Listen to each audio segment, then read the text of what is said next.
What's good, y'all? Welcome back to the Playmakers Corner podcast. I'm your host for today, Simon Villanos, aka Coach V, and we got another 2022 NAIA Women's Flag Football recap here.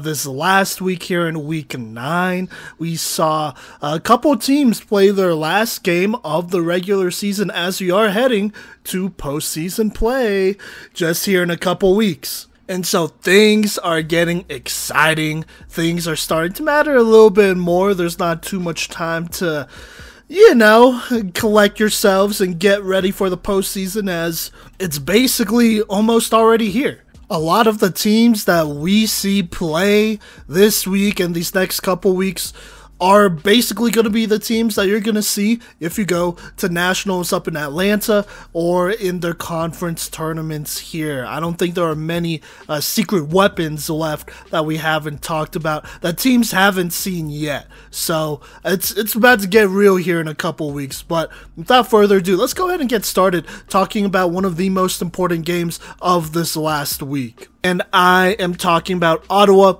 versus Kansas Wesleyan University. Basically, this would decide, the conference champion, the regular season conference champion for the KCAC here. Ottawa has dominated this conference, and, they're in a position, or they were in a position, to go ahead and defend their conference title here. While Kansas Wesleyan, they've hung around. I believe they really only ever lost to Ottawa, at least in this conference here. And so this was going to be a big one. If there was any chance of them getting them and beating them, I would say this was probably their best chance right before they hit this conference tournament, because Kansas Wesleyan, they had some good dubs, some very good dubs against some quality teams the previous week, including a 21-point, or maybe it was a 20-point comeback that they put together in the second half against St. Mary's. And so, they're ready. While Ottawa, they've had a kind of a bit of time to rest up here after having a very busy first couple weeks of their season and, some action midway through. But now they are heading into this game pretty much rested, ready to defend that league conference title at home, by the way. I believe also it was senior night for Ottawa, as it would be their last home regular season game. But let's go ahead and jump into this in the first quarter. Kansas Wesleyan, they start with the ball, and Brianna Hernandez-Silva, quarterback, finds Angel Roman for the first down of this game. Now on second down, though, Silva, she tries to take a shot deep and has a receiver wide open, Ashley Hawthorne, going unchecked down the field, but she just overthrows it by a little bit here. It sails kind of out of bounds, and so that's a little bit of a missed opportunity. And so that basically brings up a 3rd and 7 here. They call a quarterback power play, and Silva goes ahead and gets about 6-ish yards, making it a manageable 4th and 1, just about at midfield. And so here we go, 4th and 1. They go ahead and run the power option, speed option that they love to run, with Silva pitching it to Angel Roman, but Randria Gamble, I want to say that's how you say her name, Randria Gamble for Ottawa, came up with a pretty big flag pull for loss, giving Ottawa the ball here. A very, very important individual defensive play here by Gamble and by Ottawa. If Kansas Wesleyan scored on this first drive, then it's on. Right, you have them scoring first here, and then they take that first lead. That's definitely a big deal. But instead, they go ahead and stop them short at midfield, and so Ottawa takes over here.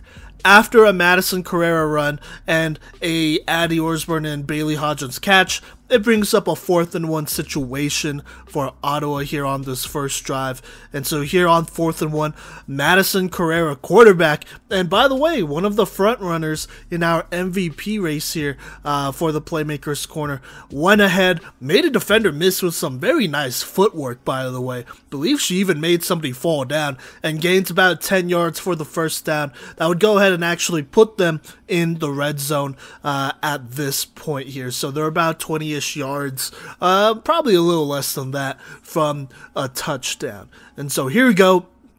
on the next play here, or a couple plays later actually, not right after that, but a couple plays later, Madison Carrera makes another pass rusher slip, and this time the defender fell down, and then goes ahead and finds Jaslyn Camacho in the back of the end zone for a nice 12-yard touchdown on the run. A very accurate throw here. Oh my gosh. It was the right read and everything, but still, regardless, a kind of a tough throw to make. But she makes it. Camacho comes down with it, and they go ahead and take the 6-0 lead here. Can't get the conversion, and so that's what they have with about 5 minutes left in the quarter. Now, on the second drive for Kansas Wesleyan, they're trying to get something going, and so they go ahead and they try to lateral the ball a couple times here. I believe it started out as a power option play, and then, you know, they got a receiver involved and all that, but Ottawa's Jennifer Anthony goes ahead and intercepts one of these laterals. Kansas Wesleyan tries to lateral it maybe one time too many, and I said it was a huge interception, but I think it actually went down as a recovered fumble for Ottawa because it was a lateral, or at least that's how it looks like in the box score. So there you go. But regardless, Ottawa takes over in the red zone because they basically grab it on like the 15 or so whenever they were lateraling it. And so Ottawa's in a pretty good spot here. So here we go, Madison Carrera, quarterback for Ottawa. Very elusive this game, very elusive as she goes ahead and makes a couple players slip and fall, rushing for about 5 yards before she eventually slips herself. Looks like the field is maybe a little bit slippery out there. I know it rained earlier on in the day. But regardless, she gets those nice 5 yards. Then a couple plays later, Carrera on the run once more, finds Clara Bodaway on the out route for a nice 9-yard touchdown. Good route by Bodaway. Even better throw by Carrera, who makes a tough throw on the run here on this out. And so they go ahead and go up 13-0 after she finds Bodaway again on the conversion. And so just like that, Ottawa's up 13-0.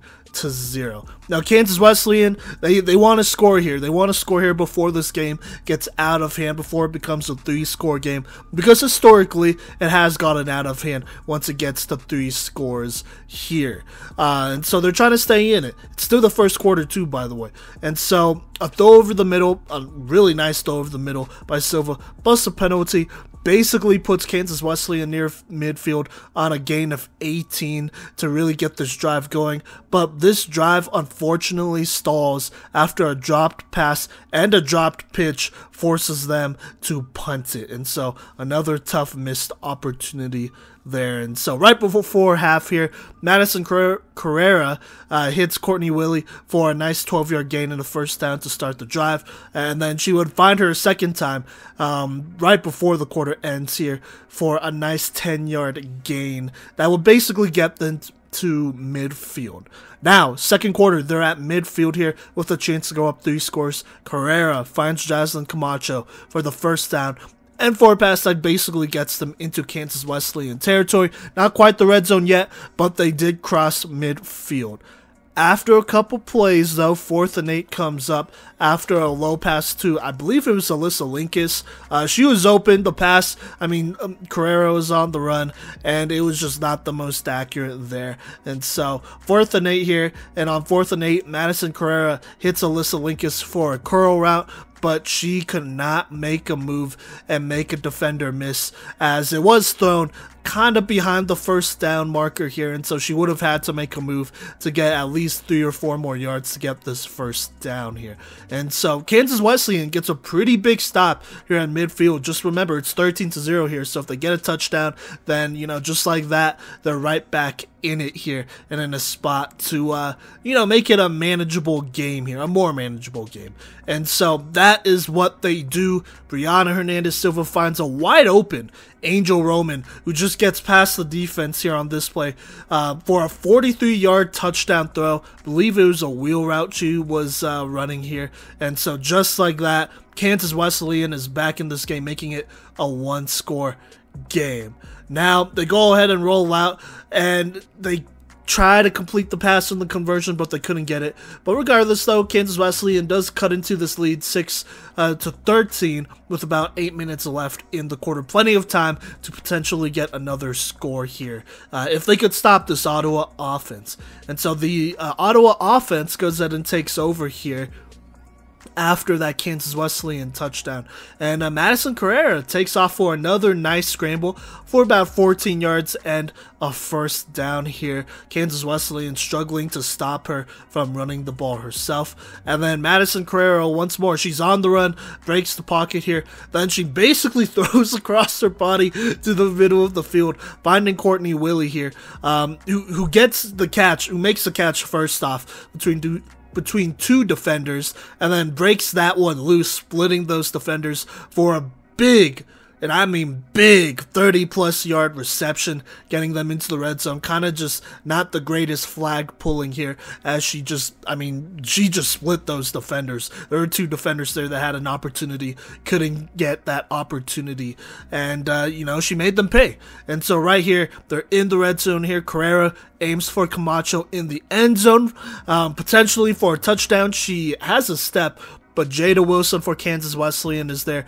makes a great play, has a nice little pass deflection here. I think at this point, this is her second straight pass deflection in the red zone by Jada Wilson here. She had one on the previous drive here. And she continues here, just playing very, very good defense in 101. But it eventually doesn't matter, as Madison Carrera takes care of business, splits the defenders, splits two defenders on a nice 9-yard touchdown scramble. After that, she throws a perfect out route to Bailey Hodgins, who was well covered too, but makes a diving catch, making this a 20-6 game with about 4 minutes 45 seconds left in this first half. So not quite out of control. It's still a 2-point game, but threatening to be out of control if Kansas Wesleyan can't get anything going here on offense. And so Silva, trying to keep this drive alive here, finds Ashley Hawthorne for a nice first down. But a couple plays later, they find themselves in a 4th and 2 situation at midfield. Silva pitches it to Kendra Velasquez Monroe for the first down, though, before the 2-minute warning. And so they keep this drive going for the most part. But right after that, a couple plays later, again, they find themselves in a 4th and 3 situation here. But Alyssa Gillespie, I want to say, for Ottawa, actually dives for Velasquez Monroe's flag, because I believe they ran basically the same play, and so Gillespie dives for that flag and stops her short on 4th down with about a minute left in this game. And so that's huge. So far in this game, Ottawa got two very big 4th down stops here, where it was a 1-on-1 situation, and their defender won those situations. And so those are two potential drives where Kansas Wesleyan could have scored, and this game could have been tied, to be honest with you. And so just keep that in mind. But that's how football goes. It's a game of inches, and Ottawa here, they realize that they're trying to be a little bit more comfortable with their lead here. And so Ottawa runs a couple plays, including one with a couple laterals, 4 or 5 I want to say. But eventually they find themselves in a 4th and 1 situation. Like I said, they're trying to score here right before half here. Carrera ends up throwing it to Courtney Willie, who makes a very, very low reception, but still catches it, gets them into Kansas Wesleyan territory with about 16 seconds left in this game. After that, Carrera finds Jaslyn Camacho in the flat, who goes ahead and gets a couple nice yards after the catch to go ahead and get them just about in the red zone here. And then this is the play that will break Kansas Wesleyan here, as Carrera throws the dump off to Addie Osborne, who was lined up at running back, and then she basically just burns the entire Kansas Wesleyan defense to the end zone on a nice 18-yard touchdown reception. Like I said, she just beat them all to the pylon there in a foot race there using her speed. Couldn't get the conversion, but Ottawa leads this one 26-6. This one looks to be just about over here, unless Kansas Wesleyan could score quickly here at the start of this second half. But before she could do that, Ottawa starts off with the first offensive drive of the second half here, and they started with a first down. After that, Carrera finds Camacho one more time, gets a couple more yards for a nice 20-plus yard gain that gets them into Kansas Wesleyan territory. A penalty, though, on Kansas Wesleyan would put them into the end zone on a, that would be a 10-yard penalty. And so just like that, they are in the red zone here. And so on first down, Carrera goes ahead and takes off for about 7 yards. After that, Carrera then finds Addie Osborne for her second touchdown of the night on a nice little drag route. They don't get the conversion, but they're up 32-6. This game, unfortunately, is very much over. Ottawa, final score here, Ottawa beats Kansas Wesleyan with a final of 45-19 and becomes the KCAC regular season conference champions once again here. Taking care of business right here. A couple stats I want to read out here. Brianna Hernandez-Silva for Kansas Wesleyan, 14 rushes, 86 rushing yards, a touchdown. She was the lead rusher for her team and also the lead passer. And then also threw 16 of 30 for 159 passing yards, touchdown to 1 interception here. Angel Roman, freshman for this Kansas Wesleyan team. She is a freshman of the year front runner, one of the front runners, I want to say. Had 7 tackles, 4 receptions, 77 receiving yards, a touchdown, and picked off, I believe, a quarterback in this game as well. Jada Wilson, a defensive player of the year candidate, had 4 tackles, a tackle for loss, and then 2 red zone pass deflections here. Both were big time, so there you go. And then for Ottawa, Madison Carrera, the front runner for MVP here. 8 rushes, 71 rushing yards, 1 rushing touchdown, 20 of 33 for 271 passing yards, 5 passing touchdowns, and an interception here. Absolutely killing it against a very quality Kansas Wesleyan team here. Also, I want to say this is maybe her 5th or 6th game where she scored 5 or so total touchdowns or more. I want to say that. I might have to fact check that, but we'll do that. We'll do that when we come closer to these end of the year awards there. But very good game against Kansas Wesleyan here. And then Addison Osborne, another freshman of the year candidate, 6 receptions, 105 receiving yards. Had the hat trick with 3 receiving touchdowns. All these touchdowns being big time here for Ottawa. And then on defense, Abby Brown led the squad with 12 tackles, 12 flag pulls. And so a very, very big dub for Ottawa, continuing to reestablish their dominance this season. Looking really good ahead of this conference tournament and nationals as well, if I say so myself.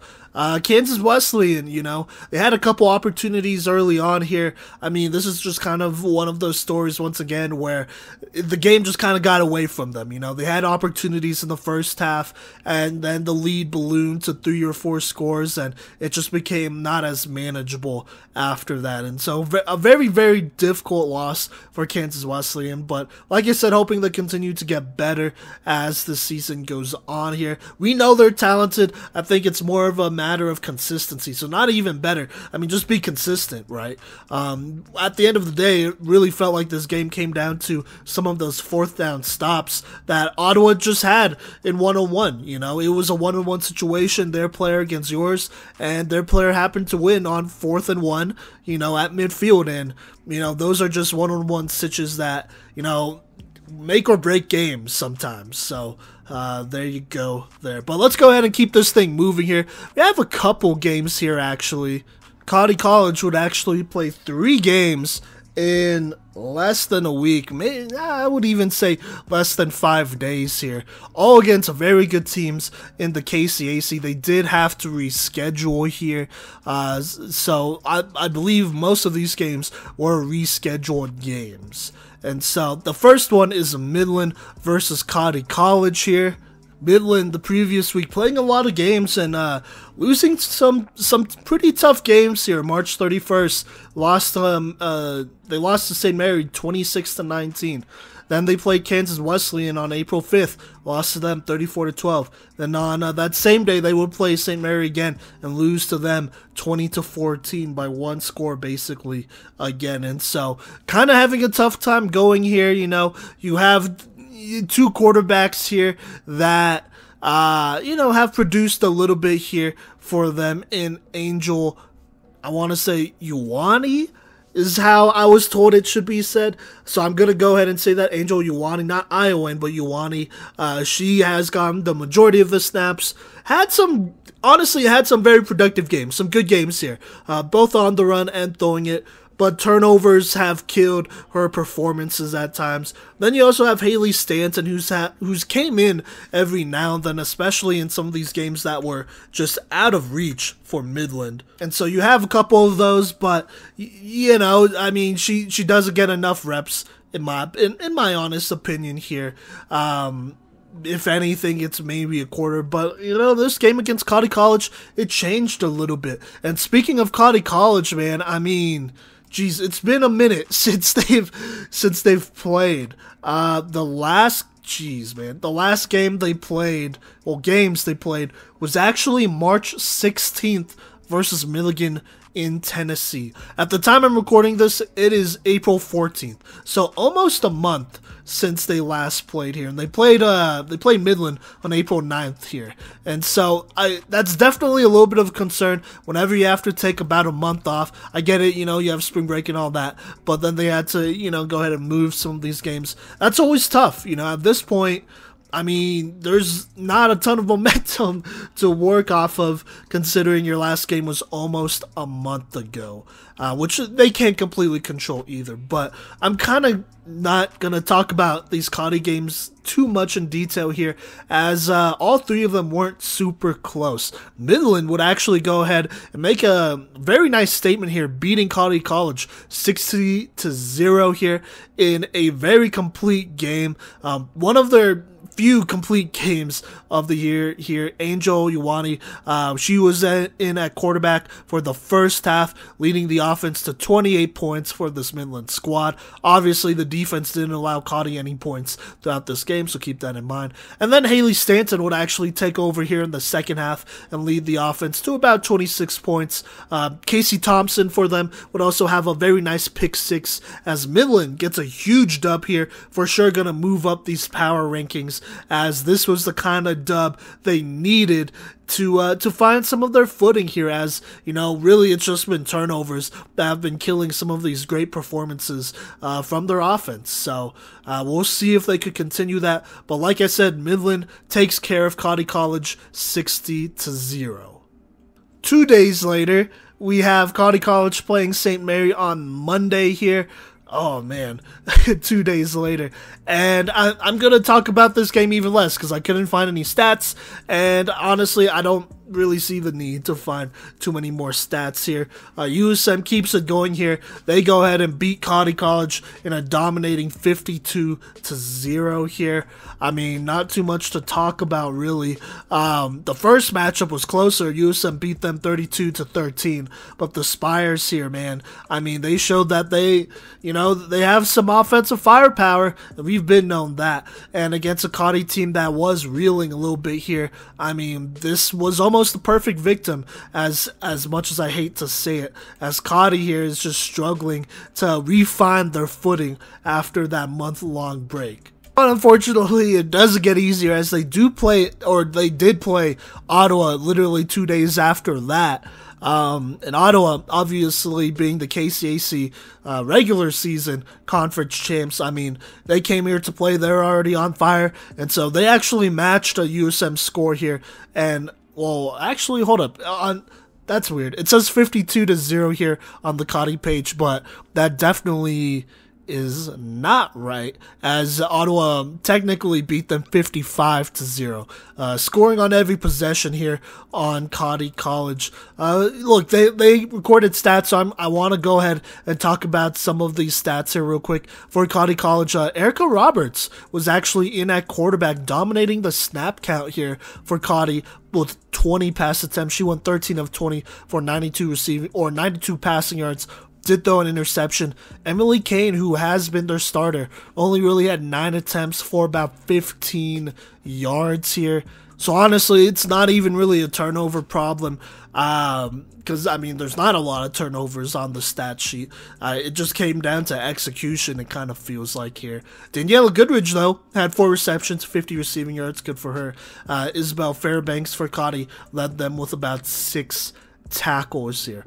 Ottawa, on the other hand, I mean, they were going. You know, Madison Carrera only missed 1 pass. She went 17 of 18, 209 passing yards, 4 passing touchdowns. Didn't play the second half, I believe, at all. Cindy Rude, she would come in, their backup quarterback, went 6 of 8, 111 passing yards, 3 passing touchdowns. I believe even Bailey Hodgins got in there at quarterback. I'm not going to read out her stats, though. But she got in, you know. Jaslyn Camacho on the day, 6 receptions, 112 receiving yards, 2 receiving touchdowns. Alyssa Linkus, 5 receptions, 88 receiving yards, 2 receiving touchdowns. And then Jennifer Anthony also had an interception for this Ottawa team on defense. That is her 6th interception of the year as Ottawa takes care of Cottey 55-0.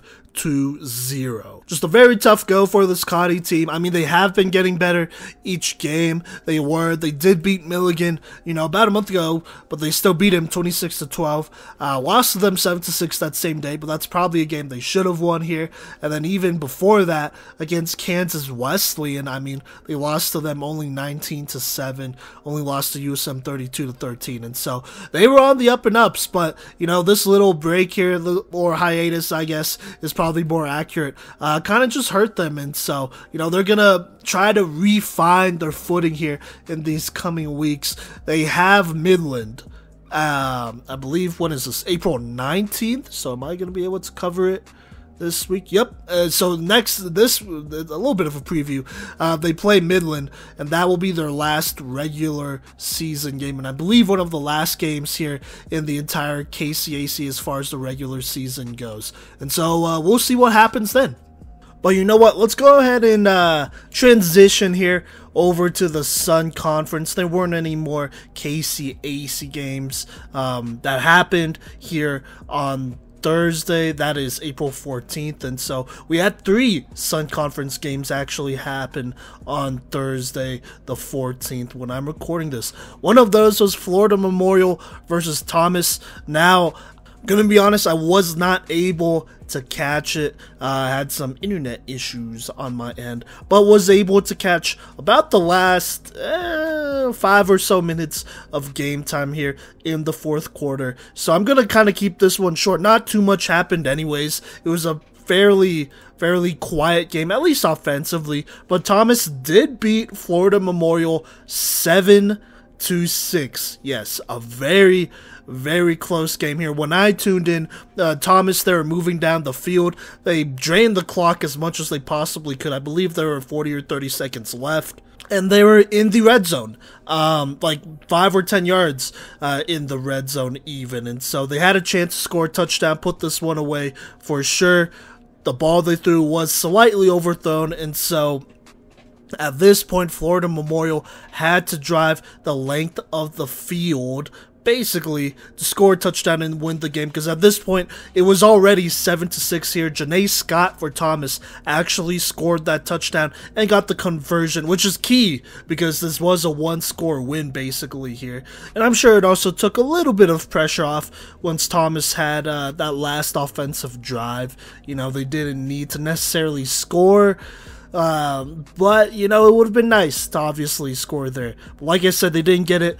Florida Memorial, they were driving down the field. They tried a couple of double passes here on their very last drive. Couldn't find too much success. And actually, it was NAIA Glover who would come up with the big game-ending interception to go ahead and give Thomas the dub here. I believe she also had another interception earlier on in this game. And so Thomas goes ahead and survives Florida Memorial 7-6. Another close one here. Like I said, Florida Memorial, they're getting better on defense here. Well, they've been good on defense, to be completely honest with you, but they're getting better as far as whole game management goes. And, you know, this is a 1-score game, a 1-point loss to the #1 team in the country. And so you could be very, very proud of that if you're Florida Memorial. If you're Thomas, hey, a dub's a dub. It doesn't matter.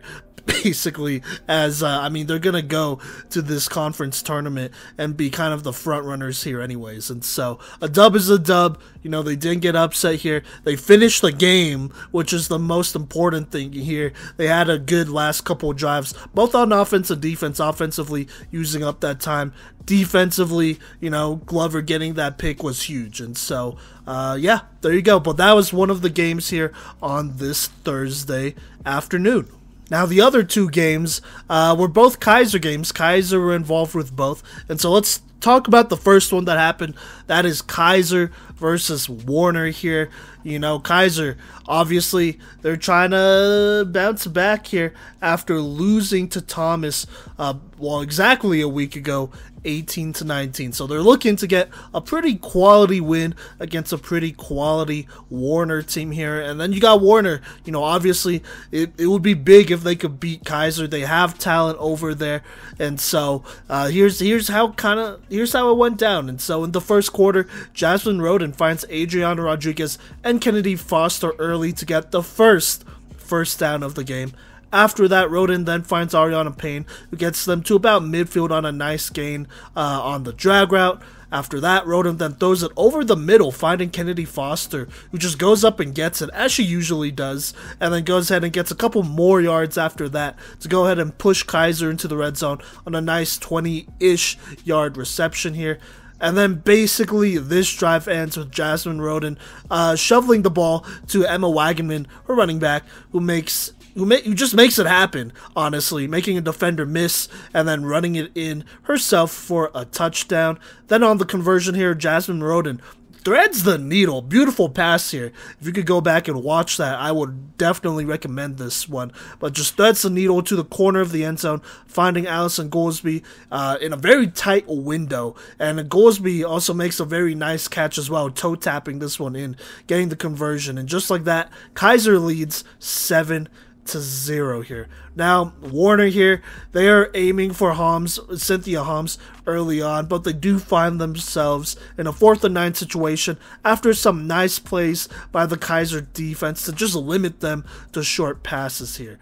On 4th and 9 here, Warner actually decides to go for it, and Madison Tingen takes a shot to a receiver. Really good ball placement, just a good ball on this throw here, but the receiver could not bring it in. It was just a little bit too far here. Still touched her fingertips though, so it was definitely a catchable ball, but was just a little bit too far, and so the receiver could not track this one down and bring it in. And so Keiser basically takes over in Warner territory here, and so looking to go ahead and take advantage of this field position, Jasmine Roden on the run throws it to Adriana Rodriguez on the drag route, who then goes ahead and gets them into the red zone on a nice 14-yard reception here. After that, Roden finds Wagenman, who then makes a couple moves here and is stopped just short of the touchdown, making it 3rd and 1 here. Roden would then, I think, kind of rush this pass a little bit and throws it pretty quickly to Kennedy Foster, who's out in the flat. And she just plain drops this one. It's a rare drop here, and so that actually makes it 4th and 1 here. And before Keiser could get anything going on this 4th down play, the snap is low and it does touch the ground. And so, like, you know, as you know, fumbles don't exist in flag football. It's down where the ball touches, and so just like that Keiser drive ends right there. Not too much damage being done there, at least from a Warner perspective here. And so speaking of Warner, they take over on offense, and Tingen, she's finding Cynthia Holmes here pretty early on, finds her on a quick throw, she gets them about 10 plus yards and a 1st down for Warner. And then right before the second quarter, Tingen does find Trinity Kieran on an in route, who makes it all happen from there and gains a nice 20-yard I want to say about 20 yards on this reception, getting them into Keiser territory with their 2nd straight 1st down of this drive. Now to start the second quarter, Tingen makes it a 3rd straight 1st down as she throws it to Holmes, who makes a couple nifty moves actually before getting loose here. And after they finally got her down, they would also throw a flag on top of that on Keiser, and so that would be enough to basically put them within 10 yards of the red zone when all was said and done. Unfortunately, though, Warner could not get the touchdown here. They have 4 straight incompletions, actually. Keiser just playing really good defense, not allowing them a lot of room to breathe here, forcing Warner and Tingen to throw into some pretty tight windows where she would have had to throw perfect balls on all 4 of these plays. And so Keiser playing really good defense. They go ahead and stop Warner in the red zone as well. And so Keiser takes over on offense here. And early on here, Roden does find Emma Wagman, who gets a solid number of yards before they would throw a penalty that would go ahead and give Keiser, it would give Keiser the first down to start this drive. And so on top of that first play, they add a couple penalty yards there. After that, Jasmine Roden finds Chloe Griffin on a nice throw for about 15 to 20 yards here. That would get them into Warner territory. Roden then finds Adriana Rodriguez on another nice route near the sideline, who gets them about 15 yards on second down.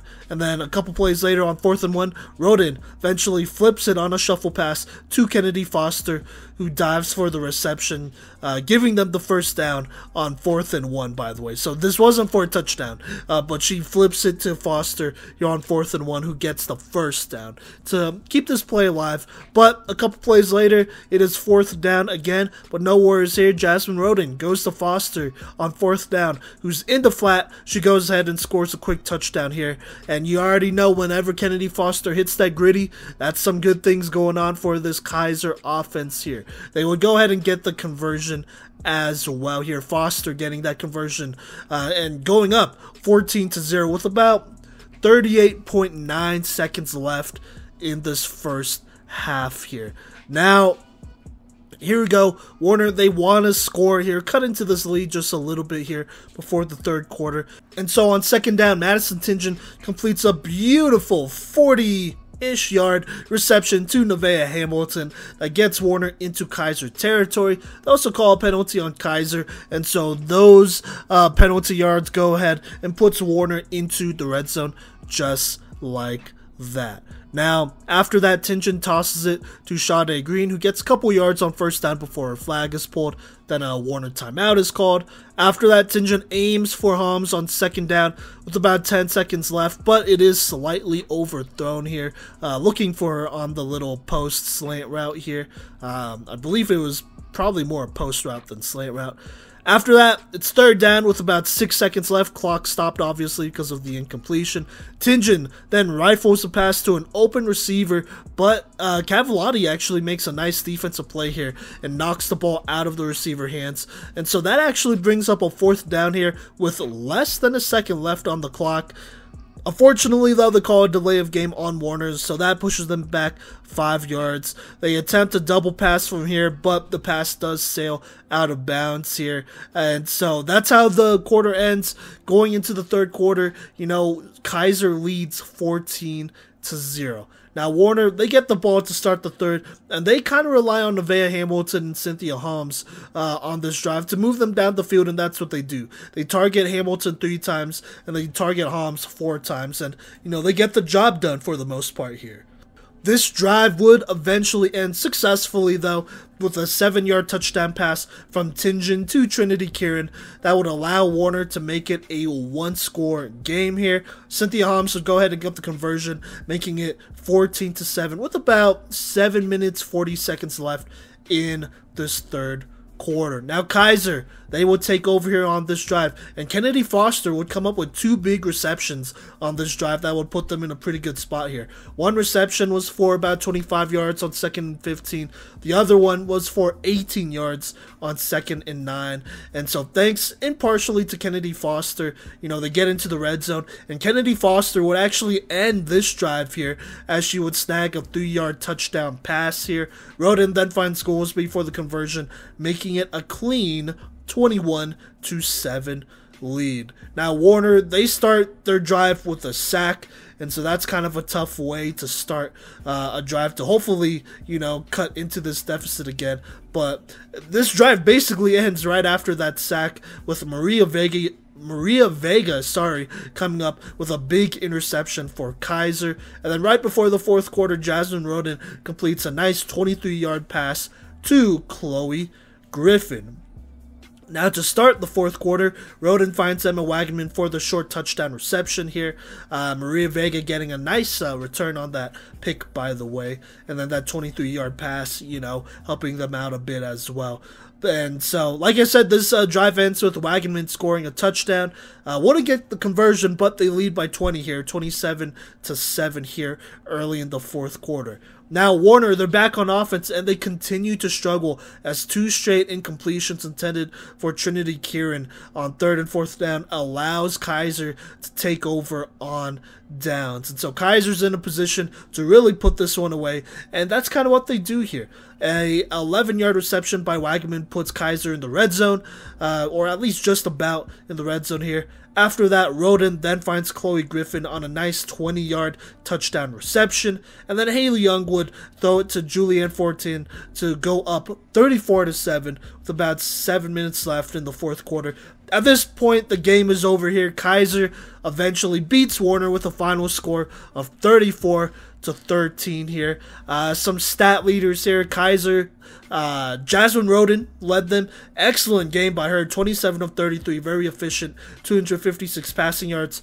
5 passing touchdowns here, which is absolutely killing it here. Kennedy Foster, an offensive playmaker of the year candidate, and one of the front runners, had 8 receptions, 95 receiving yards, and 2 receiving touchdowns.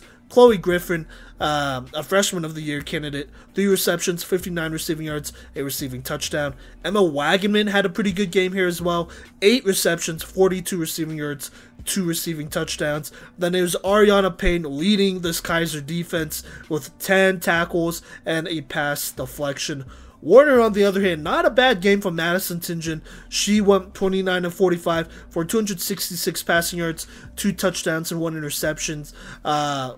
Through 1 interception. Then Cynthia Holmes on offense had 11 receptions for 118 receiving yards, then also led the team with 8 tackles on defense. At the end of the day, Warner kind of just did not have enough juice on offense to get it done. Had a couple of mistakes here and very key opportunities to win this game, but unfortunately, like I said, made a couple mistakes in those opportunities instead. And so Keiser gets a pretty big dub here, winning 34-13 ahead of their game against Weber right after this one. Alright, now let's talk about this Keiser versus Weber game here. So Keiser actually starts this one off with a bang on one of the first plays of this game. Jasmine Roden does find Chloe Griffin for a 66-yard touchdown here. They don't get the conversion, but they do go up 6-0, making kind of a big statement to start this game here. Now Weber here, after initially getting a first down thanks to a nice Hayden Roop catch, they eventually stall out and end up punting this ball back to Keiser here, giving them the ball back on offense. Keiser would actually then imitate Weber here, almost play for play, which is kind of weird here, but their drive would eventually stall out after getting a first down, and they would actually go for it on 4th and 10, but they are not able to get it thanks to Breeza Robinson of Weber. Now Weber here, they have the ball back. They're in a pretty solid spot after stopping them on 4th down. Start off with a solid drive here, getting into the red zone, but a sack of 7 yards by Pellegrino here from Keiser, and a Maria Vega interception would go ahead and end this drive, and that's basically how the first quarter ends here. And so going into the second quarter, we have a little bit more action here. Keiser, after that interception, they have a bit of a short field to work with here, as shortly after Roden completes a 2-yard touchdown pass to Allison Goolsby, shortly after that interception, by the way. Once again, they don't get the conversion after the touchdown, but they're up 2 scores, 12-0 here. Now Weber, they're going here. They once again have a pretty promising drive, but unfortunately, this drive ends once again with another Keiser interception from Ariana Payne. 2 interceptions kind of early on to start this game here. Keiser will take it, and that's what they do, as on this offensive drive, they get 2 big plays from Kennedy Foster. 1 reception of 22 yards, another of 14 yards. And soon after that, this Keiser drive would actually end with Haley Young throwing a 25-yard touchdown to Chloe Griffin here, and for a 3rd straight time, they do not get the conversion, but they are up 3 scores here. They're up 18-0. Now Weber, after 2 drives ending with interceptions, begin to put it together here. Begin to put together another offensive drive here, at least. Here, try not to turn over the ball at the very least. And this time, they rely on Suzanne Kaufman, finding her 4 times for 44 receiving yards on this drive. And then finally Weber would finish a drive here, ending with a Kayla Burrows 10-yard touchdown reception, and Kayla Burrows would also get the conversion, making it a manageable 7-18 game. Now Keiser, they get the ball back, but you know, this Weber defense steps up and they just do a good job here and force a 3-and-out. And so Keiser actually punts this one back to Weber here, and Weber Sierra Harris gets a very nice punt return, returns it to the 23, to Keiser's 23 here, so just on the edge of that red zone here. Now Sam Wilson, she would then find Harris for about 6 yards, but a holding penalty called on Keiser, by the way, tacks on another 10 yards to that. This drive eventually ends with Wilson finding Erica, I want to say it's Turrell for a 2-yard touchdown right before half. They don't get the conversion, but it is 13-18. Weber sitting in a pretty nice spot here after kind of a slow start on offense. You know, they get a touchdown of their own, force a 3-and-out, and just like that, they are back in this game here.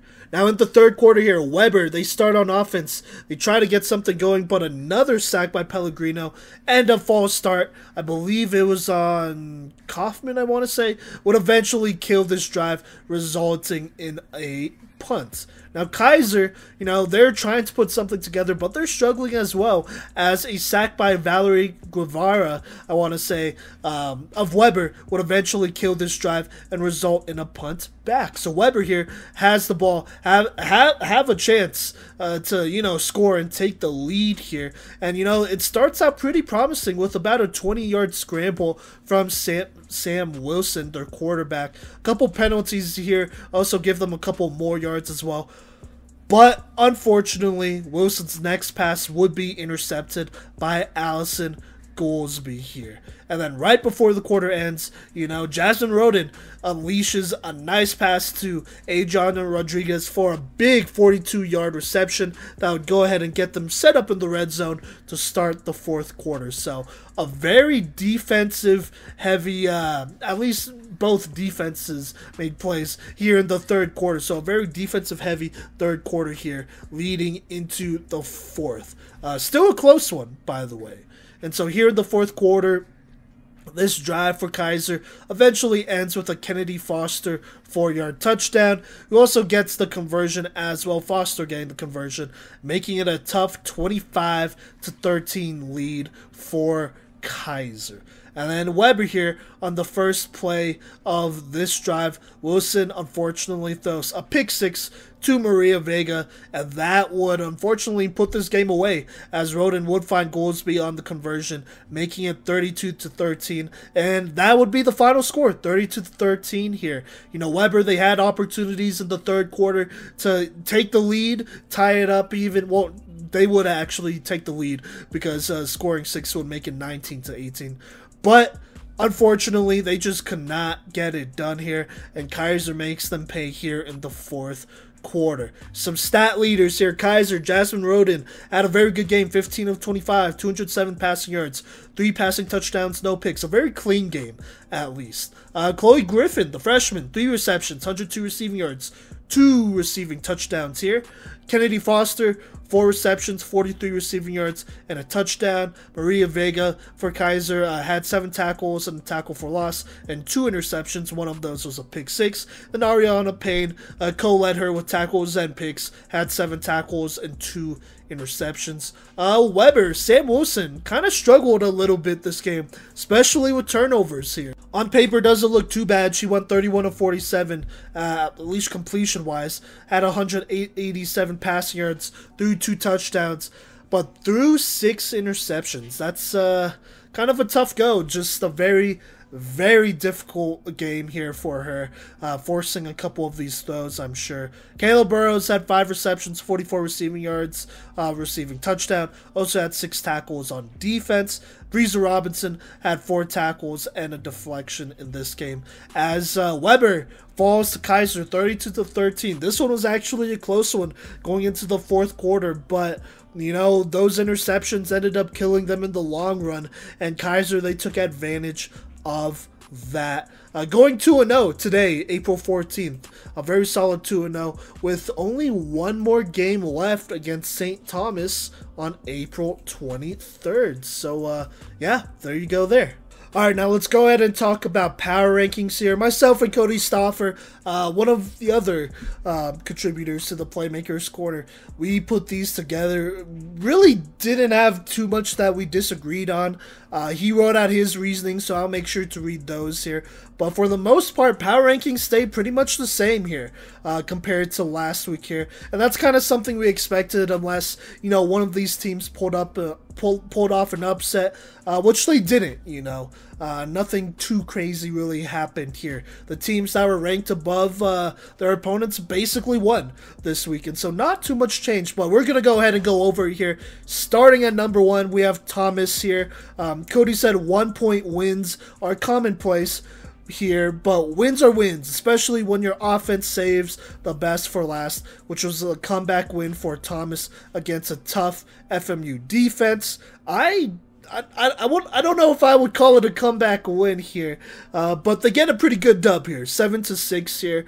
I mean, look, at the end of the day, as long as you continue to win, especially here at the end of the season, really doesn't matter how you do it, as long as, you know, you make sure that the mistakes are corrected next time around. And so, at the end of the day, Thomas still finished strong here in this game, won 7-6, and this FMU defense is they're pretty solid, you know. They held Keiser to only 3 touchdowns not too long ago, and so they've done their thing, FMU over there. I want to make sure they get the respect they deserve, because, you know, it's not like they're just trash or whatever, you know. They have a lot of athletes on that defense, and so, like we said, win's a win. Thomas, they continue to hold on to this number 1 spot here going into the postseason. At 2, we have Keiser. Cottey said after Sporting Weber 2 scores to close an 18-0 lead. I think he meant after spotting Weber 2 scores to close an 18-0 lead. Keiser refound their footing here with a critical Allison Goolsby interception that ended up sucking the wind out of the Weber team that felt like they were surging to cap off an undefeated Thursday and show a gap in the Sun Conference. Definitely agreed here. Had some worries there in that Weber game, but Keiser, just like Thomas, you know, finding a way to get it done here late in the game. And honestly, as long as you win and correct some of those mistakes next time, I mean, who cares, to be honest with you? A dub's a dub, and they will take that, especially this late in the season. Also, a very good win against Warner as well here, only allowing both Warner and Weber to 13 points. I think that's something important to keep in mind. This Keiser defense playing very well. You know, Maria Vega making some very big plays here, and, you know, a couple other players as well. But anyways, on to Ottawa here at number 3. 5 passing and 1 rushing touchdown led to an early exit for Madison Carrera against the number 2 in the KCAC, talking about Kansas Wesleyan. Then she added another 3 passing touchdowns against Cottey College, as Ottawa goes 2-0 and is the clear favorite in my pick to win the KCAC this year. Absolutely agreed. I mean, Ottawa, I didn't really expect them to move down here unless they lost to Kansas Wesleyan, and they definitely did not lose to them. Kansas Wesleyan had some chances in that first half, but Ottawa, a very strong second half, surging here, and looking pretty good going into this conference tournament and then eventually nationals, which is right around the corner. At number 4, we both have St. Thomas. I mean, they didn't play any games here. Cottey said no losses is no movement, as no one behind St. Thomas showed me enough to displace them, and they made the most of their off week with some solid recruiting moves. Yes, St. Thomas, very active in the recruiting game here. We'll probably talk about recruiting classes closer to next season, to be honest with you. But, I mean, St. Thomas didn't play any games, so couldn't lose, couldn't win. And so, really, it was kind of out of their hands whether they moved up or down here. At 5, we kept Weber here. Cottey said, I really thought that Weber swung this game in their favor after a Sierra Harris punt return. Set up Weber very well, and Weber got the ball to start the second half after 13 unanswered points. However, after a big run to set up just outside the 20 going in, an interception would squash their momentum and carry this game to an anticlimactic end. Weber stays because no one closes this distance here. I mean, agreed, we know Weber's talented. It just comes down to consistency. I think consistency kind of has been key here, especially on offense here. I think on offense, there have been times where they just haven't clicked as much as they probably should be here. And even then, turning over the ball kind of a lot when they're not clicking too. And so hopefully Weber cleans it up. We know what talent they have. We know what they can do. We know who they can beat. It really just comes down to, all right, well, which Weber is going to show up today on offense, really, because defensively, mostly, they're going to go ahead and do their thing. So, there you go. At 6, we have Warner. Cottey said their fate was not too unlike Weber, with a tough loss to Keiser. And so their placement is also not too unlike Weber. I think Weber and Warner are very close here, in my opinion. I think consistency is kind of a big deal here. Both of them have young quarterbacks, freshman quarterbacks, and a young team all together here. And so, these up and downs are as expected here. Don't write them off, though. I think that would be a mistake to write them off going into this tournament and nationals as well, as they have a lot of talent. I just think right now consistency is key. So there you go.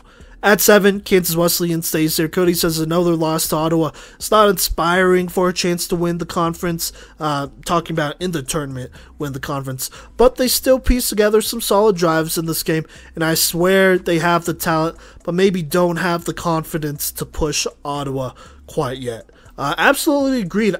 This is another kind of younger team. Outside of their quarterback, Brianna Hernandez Silva.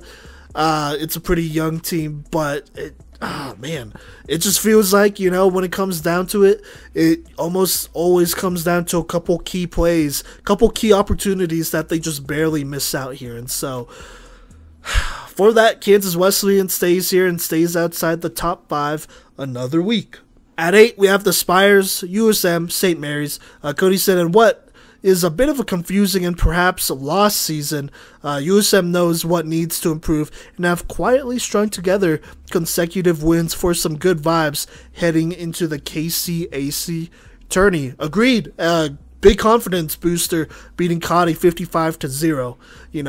That's a big one for sure. And USM, they have some talent as well. It's been an up and down season. I wouldn't call it a lost season here. I think they've dealt with some injuries and a injury, considering their top receiver has been out basically the whole season and may not come back until maybe the postseason. Maybe, we'll see. But, this isn't a bad spot for them. They have the talent here. They just need to continue to keep putting it together, especially on offense. Can't be missing those deep shots. Those are big opportunities, and those opportunities are open too. So there you go. At 9, we both have Florida Memorial. Cottey said to hold a lead over the number 1 in the country. The power rankings for any period of time is a big deal, and to hold them to only 7 points is a huge testament to how strong this defense is, and I wouldn't be surprised if they manage to stun someone in the Sun Conference tournament. We'll see what they got against number 4 next week. I believe he means St. Thomas next week, and we'll definitely see. Florida Memorial, that defense, they're good. I think it wouldn't be smart to underestimate them. They have a lot of athletes, they could switch off a lot because of how many athletes they have over there. And so this Florida Memorial defense has been really good. I believe it's not even really a question here. Probably one of the top defenses in the Sun Conference. It's offensively where they really struggle, to be honest with you. They literally needed a touchdown and a conversion to tie this one up, but another touchdown would have won this one. And so, you know, don't mark out Florida Memorial, but for now they're here at 9. At 10, we have Midland. Cottey said getting back in the win column was huge for Midland, especially with both of their struggling quarterbacks finding a lot of success. Will it be enough to turn around what has otherwise been a rocky season or rocky seasons for these signal callers? Absolutely agreed. I think this dub against Cottey was another confidence booster here for both quarterbacks. We'll see, you know, how that kind of goes here. Look, you can't commit turnovers. That's it. You know, you just can't. And so we'll see how that goes going into their last game of the season. I believe is also against Cottey before they hit this conference tournament. Then, speaking of Cottey, they're here at 11. Cottey said it's tough not playing forever, especially when it felt like you were starting to figure it out. Very unfortunate, but if they were to play spoiler in the KCAC, now is as good of a time as any. So, yeah, I mean, completely agreed here. Look, it's not like they, you know, wanted to take a month off, but taking that month off basically kind of put Cottey in a tough spot developmentally, I feel. And so that's, I mean, look, they weren't going to be like contenders or anything. I wouldn't call them that. I'm just being brutally honest here. But they were definitely learning. They're getting better. They're a young team, kind of a smaller squad too, that is learning together. And so we'll see how these next couple weeks turn out. I don't think they lose as bad as they do to Midland the second time around here. But we'll just have to see. And then at 12, we have Milligan. And so, yeah, there you go. Those are your power rankings after week 9. All right, now let's talk week 9 Playmaker of the Week. We have, you know, a couple people qualify for this. Number 1, as usual, Madison Carrera for Ottawa here. Had 8 rushes for 71 rushing yards, also a rushing touchdown. Then also threw 20 of 33 for 271 yards, 5 touchdowns, only threw 1 interception as Ottawa did beat Kansas Wesleyan 45-19 for that regular season conference title, and so that's why she's in the running there. Wanted to shout out Addie Orsburn, who had 6 receptions, 105 receiving yards, and 3 receiving touchdowns there. So there you go. Also want to shout out Keiser's Jasmine Roden against Warner specifically. Just had a very good game. 27 of 33 for 256 passing yards, 5 passing touchdowns, no interceptions this game. Just absolutely doing her thing here. And then in this Keiser versus Weber game, want to make sure that I go ahead and give Maria Vega some love here. On defense, absolutely killed it. 7 tackles, a tackle for loss. Also had 2 interceptions and a pick 6 here. And then for Thomas, Janae Scott, hey, that touchdown and conversion ended up being big time, but that NAIA Glover interception at the end obviously won them that game. And she had one earlier on too, so that is all huge here.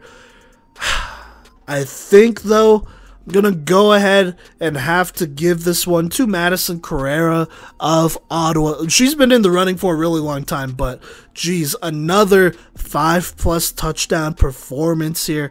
Not only against, you know, the second best team in the KCAC, but also in a game where if you won it, you became the regular season conference champions. And that's what happened. And so congrats to Madison Carrera. Had a very good game here. Once again, 20 of 33, 271 passing yards, 5 passing touchdowns, 1 pick, 8 rushes for 71 rushing yards and a rushing touchdown, and a pretty big dub to secure that conference title there. And so she is your week 9 Playmaker of the Week. Alright, let's talk award race update here. Just want to talk some stats for a couple players that are in consideration. Well, players that we have stats for, by the way. But just wanted to talk about this real quick. So, let's start with this Keiser. Or sorry, not Keiser. Let's start with this Ottawa versus Kansas Wesleyan game here. So, Brianna Hernandez Silva, she is in the running for Opoy. even though they didn't win this game, she still had a pretty solid game. Rushed for 86 rushing yards and a touchdown. I believe she might be the leading rusher in the whole KCAC, maybe even the entire country. Might have to check that, but she's definitely up there. 14 rushes, 86 rushing yards, and a touchdown. Passing-wise, not too bad. 16 of 30, 159 yards. Threw a touchdown, threw a pick. There you go. Angel Roman in consideration for Freshman of the Year. 7 tackles, 4 receptions for 77 receiving yards, a receiving touchdown. Also snagged an interception. Just absolutely killing it. She has taken on a really big role for this Kansas Wesleyan team, especially as a freshman, which is why she is one of the front runners here. And then one of their D-point candidates for Kansas Wesleyan is Jada Wilson. She had 4 tackles, tackle for loss, 2 deflections here, both in the red zone. And so that's her stat line here. For Ottawa, in this most valuable playmaker running here, you have Madison Carrera, who has to be the front runner in my opinion. She ran, obviously, she won Playmaker of the Week, and she ran for 71 rushing yards, a rushing touchdown, 120 of 33 for 271 passing yards, 5 passing touchdowns, and a pick. I believe Ottawa also have a Freshman of the Year candidate here as well, Addison Osborne. She had 6 receptions, 105 receiving yards, and 3 receiving touchdowns in this big-time game here. Now, unfortunately, don't really have the stats for any of these Cottey games here, except for the Ottawa versus Cottey game. In that game, Madison Carrera, 17 of 18, 209 passing yards, 4 passing touchdowns here. Lissa Linkus, I think she's an O-point candidate. She had 5 receptions, 88 receiving yards, and 2 receiving touchdowns in that one. Let's go ahead and go over into this Warner versus Keiser game. For Keiser, they have an MVP. I would say the other front runner in Jasmine Roden. She won 27 of 33, 256 passing yards and 5 passing touchdowns, matching those 5 touchdowns of Madison Carrera from this past week. Kennedy Foster, a front runner for Offensive Playmaker of the Year. 8 receptions, 95 receiving yards, 2 receiving touchdowns. Great game by her. Chloe Griffin, she is in the running for Freshman of the Year, I want to say, for Keiser. 3 receptions, 59 receiving yards, a receiving touchdown. For Warner, they have a couple players here that are in consideration. Madison Tingen, their freshman quarterback, in consideration for Freshman of the Year. 29 of 45, 266 passing yards, through 2 touchdowns to 1 interception. Then you have Cynthia Holmes, who is in the most valuable playmaker conversation. Definitely putting up stats, even though they're not winning as much as they probably could be. But 11 receptions for 118 receiving yards, also led the team with 8 tackles. Now, in this Weber versus Keiser game, Jasmine Roden, 15 of 25, 205 passing yards, 3 passing touchdowns, no turnovers here. Chloe Griffin, 3 receptions, 102 receiving yards, 2 receiving touchdowns. Kennedy Foster still putting in work, 4 receptions, 43 receiving yards, and a receiving touchdown here. And then for Weber, Sam Wilson is in consideration for Freshman of the Year. Kind of a tougher week, though. Did go 31 of 47 for 187 passing yards, through 2 touchdowns. Did have 6 picks, though. Kayla Burrows, I believe, is in the Opoy conversation, either Opoy or MVP conversation, but she had 5 receptions, 44 receiving yards, a receiving touchdown, and 6 tackles. And then Breeza Robinson is in that D-Poy conversation, I can't talk. She is in that D-point conversation. She had 4 tackles and a pass deflection. Now, this FMU versus Thomas game wasn't able to get all the stats from this one, so we're going to kind of wait on this one. I know Janae Scott, she scored a touchdown in a conversion, but she is in the D-point running here, along with their rusher as well, Jada Reese, I want to say. And then Brittany Delva is in this MVP conversation too. And then FMU, I believe they also have a D-point candidate. And so we are kind of holding off on putting out some of these award race candidates, award race candidate like pictures, graphics is what I'm trying to say here. We're going to wait on putting out those graphics until we come a little bit closer to these postseason tournaments here. It's just tough collecting stats. Some teams put out stats, some don't. Some teams put out recaps, some don't. And then obviously some teams play on Thursdays, and that's just kind of a quick turnaround as Thursday is our cutoff point for the most part here. But regardless, there you go. That is your award race update. All right, let's go ahead and talk Week 10 here. Not a lot of games, only 4 games this next week here. April 19th, that is, what is that? Is that Monday? No, that's Tuesday. We have Cottey versus Midland here. I believe that will be the last game of the season for both of them. That's at 4 p.m. Central Time if you want to catch that. And then after that, the KCAC is pretty much all done regular season-wise. Actually, I think the KCAC tournament starts on, is this April 23rd? So next week. Actually, so that's when that tournament will be going on, the conference tournament, that is. And and then after that is nationals. Then on April 20th, we only have 3 games here. St. Thomas versus Florida Memorial. That could be an interesting one. Florida Memorial has been playing some good football lately, just to be completely honest with you. St. Thomas, honestly, is looking pretty strong here. No time yet for that, so we'll stay tuned for that. Then over here we have Thomas. They're playing a doubleheader on the 20th as well. First they play, Thomas plays Weber International at 4 p.m. Eastern. Then they play Warner at 6 p.m. Eastern. And then that is basically it. There are no more games for Week 10 here. Only 4 games, so unless there's an upset in one of these games here, shouldn't be too much movement in the power rankings either. Alright, and with that being said, that'll actually pretty much wrap up this episode, this recap here. Kind of a shorter episode here. Not too many crazy games, not too many games that had, a different outcome from what we've expected, or what you, the viewers, might have expected here. But still some good games, though. Award race is definitely heating up here. Look, hey, in the coming weeks, we're going to go ahead and finalize this to a Final Four once we get stats. Hopefully, that's something we can do here, and we'll probably give out end of the year awards after the national tournament so we could see who's the national champions and all that great stuff. And how that'll work, I mean, we'll have 4 finalists for each award race here. We'll decide on those 4 finalists probably once we get those stats from each school and all that great stuff. And then how it'll go is that myself and Cody Stauffer will each have a vote. Our friends at NAIA football, not like the actual like NAIA, but NAIA F-ball. I think that's what they go by on Twitter, Instagram, all their social medias. Those guys will have 2 votes each, so they'll vote. So it'll be kind of a media vote here. And then you, the fans, will have the 5th vote here. And that will be on our Twitter. And so we'll post polls there, and then we'll eventually announce that. And so that'll be our end of the year award plan. Like I said, after the national tournament, so we could see who becomes the national champions and all of that great stuff here, just so we get a full body of work.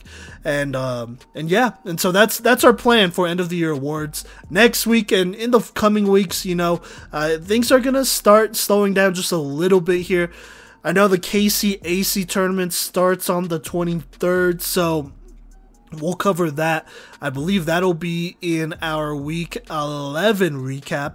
And then Week 10's recap, like I said, will be pretty light here. And so we'll actually probably do some film breakdowns here. Maybe it might even have Cody on the show here. And we'll talk about the KCAC's end of the regular season, and eventually talk about the Sun Conference as well, their end of the season as it's approaching here. I believe their last regular season games take place on April 23rd. And then they have their conference tournament the week after that. So we'll see, but a lot of great football ahead. Hey, it's getting serious now. You best, find a team to root for if you haven't found one yet. Plenty of great teams out there, and even going into next year, man, there are a lot of programs popping up here, and so we'll probably do an episode talking about all the programs that are going to be coming into this 2023 season, and all the great stuff as this sport continues to grow. But thank you so much for rocking with us We appreciate y'all, PMC fam. Means a lot that you listen to us. And it means a lot that we get to cover these great football players out here doing their thing and making history. To be honest with you, this is important stuff to be covering here. And so thank you so much for supporting us. If you want to continue to support us, go ahead and follow us, show us some love on social media at Playmakers Corner. That's Facebook, Instagram, Twitter, TikTok as well. And then subscribe/follow our YouTube channel and our Twitch channel, as we will be doing live streams there. Our end of the year awards will probably be done there live on Twitch. And so be on the lookout for that. Thank you so much once again for rocking with us. We'll catch you next week here. Peace.